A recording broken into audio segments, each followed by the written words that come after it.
समंदर की गहराइयों में कब क्या मिल जाए कोई नहीं कह सकता। दरअसल एक जापानीज स्कूबा डाइवर को समंदर की गहराइयों में मिला डोरेमोन का एक रोबोट, और ये रोबोट दिखने में इतना ज्यादा क्रीपी था कि ये आज की टेक्नोलॉजी से कई गुना ज्यादा एडवांस था। और सबसे क्रीपी पार्ट तो ये है, दरअसल डोरेमोन की एक मूवी आई थी और उस मूवी में भी डोरेमोन समंदर के अंदर गिर जाता है और रियल लाइफ में भी समंदर के अंदर ही मिलता है। क्या ये तस्वीर सच में खींची गई है? अगर नहीं तो क्यों ये अफवाह फैलाई गई? पूरा सच जानेंगे इस वीडियो में, बस आप सब्सक्राइब और लाइक का बटन ठोक के जाना। दरअसल 2022 में ट्विटर पर इस पोस्ट को शेयर किया गया। दरअसल जापानीज लैंग्वेज में इस पोस्ट में ये लिखा है कि इस स्कूबा डाइवर को समंदर की गहराइयों में डोरेमोन का ये स्टैचू मिला। पहले तो उनको ये लगा कि ये कोई खिलौना होगा, बट जब उन्होंने इसको बाहर निकालने की कोशिश की तब वो बाहर नहीं निकल रहा था, क्योंकि वो मेटल का बना था और वो इतना ज्यादा भारी था कि उनको लगा कि ये हमारे बस की बात नहीं है और उन्होंने उसको वहीं पर छोड़ दिया। और बाहर आते ही उन्होंने इन फोटोज को सोशल मीडिया पर अपलोड कर दिया और वो फोटो जब लोगों ने देखी तब लोगों को लगा कि इस डोरेमोन के स्टैचू को बाहर जरूर निकालना है, क्योंकि इसमें जरूर कुछ राज छुपा है। और जब इस रोबोट को जापान की लैब में टेस्ट किया गया तब ये सामने आया कि ये रोबोट जिस टेक्नोलॉजी से बना है वो टेक्नोलॉजी हमारी टेक्नोलॉजी से कहीं गुना आगे है। और ये सामने आया कि ये रोबोट 450 साल पुराना है, मतलब कि यहाँ टाइम ट्रेवल का जीता जागता सबूत मिला। और अगर आप गूगल पर ये अभी भी सर्च करोगे तब आपको यही सारी इन्फॉर्मेशन मिलेगी, मगर बहुत ज्यादा डीप सर्च करने के बाद मुझे ये पता चला कि ये सारी इन्फॉर्मेशन फेक है।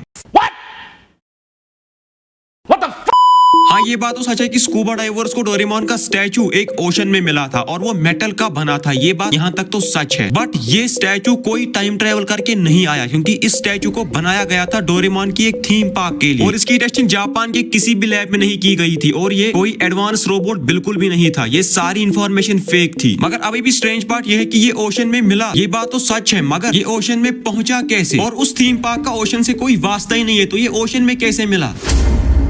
दरअसल बहुत से जापानीज कार्टून्स में आपने ये डॉल तो खिड़की के पास जरूर लटकी हुई देखी होगी। दरअसल ये कोई फैशन है, स्टाइल नहीं है। दरअसल जापान के लोग ये मानते हैं कि जब बारिश पड़ती है तब खिड़की के पास ये डॉल लटकाने से बारिश बंद हो जाएगी। जब जापान में बारिश पड़ती है तब ज्यादातर लोग काम पर नहीं जा पाते, इसलिए जापान के लोग इस ट्रेडिशन को अपनाते हैं और ये मानते हैं कि इस डॉल को लटकाने से बारिश बंद हो सकती है। अब ये डॉल बारिश को रुका सकते हैं तो नहीं पता, मगर अगर ये डॉल हमारे इंडिया में किसी को दिख जाए तब वो इतना ज्यादा डर जाएगा, क्योंकि ये डॉल्स हमारे यहाँ ब्लैक मैजिक में यूज की जाती है। अब इस टेरू टेरू डॉल को थोड़ा साइड रखो, क्योंकि मैं तुम्हें बताऊंगा डोरेमोन की एक ऐसी थ्योरी जो सुनने के बाद तुम्हारे रोंगटे खड़े हो जाएंगे।